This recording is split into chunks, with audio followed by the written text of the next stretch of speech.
Hi guys, welcome to our channel mister సుస్ంద్రి. Big boss Telugu season 9లో 4వ వారం నామినేషన్ చాలా విచిత్రంగా జరిగాయి అని చెప్పవచ్చు. నామినేషన్స్ని డైరెక్ట్గా కాకుండా బిగ్ బాస్ ఈ వారం పలు టాస్కుల ద్వారా జరిపించడం అయితే నిజంగా విశేషమని చెప్పవచ్చు.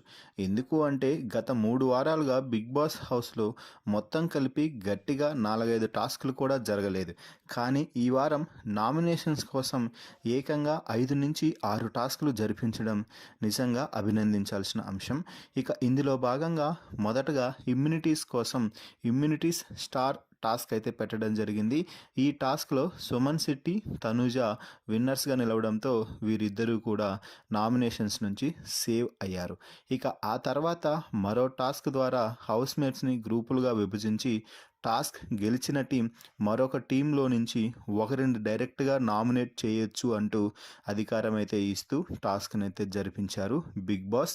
ఇలా ఈ టాస్క్లన్నీ ముగిసే సమయానికి మొత్తం 6 మంది అయితే 4వ వారం ఎలిమినేషన్ కోసం నామినేషన్స్లోకి రావడం జరిగింది. ఇక వీరిలో నుంచి అంటే 6 మందిలో నుంచి ఓనర్స్ 3 కాగా టెనెన్స్ 3. అయితే వైల్డ్ కార్డ్ కంటెస్టెంట్గా ఎంట్రీ ఇచ్చిన దివ్య కూడా ఈ వారమే నామినేషన్స్లోకి ఎంట్రీ ఇచ్చి తన సత్తా ఏమిటో చూపించబోతుంది. ఇక నామినేషన్లోకి వచ్చిన ఫైనల్ 6 మంది ఎవరు అంటే సంజన, ఫ్లోరా, రీతు, హరీష్, దివ్య, శ్రీజ. మరి ఈ 6 మందిలో ఎవరు మీరు ఈ వారం ఎలిమినేట్ అయ్యి వెళ్ళిపోవాలని అనుకుంటున్నారో వారి పేరుని కామెంట్స్ రూపంలో తెలపండి.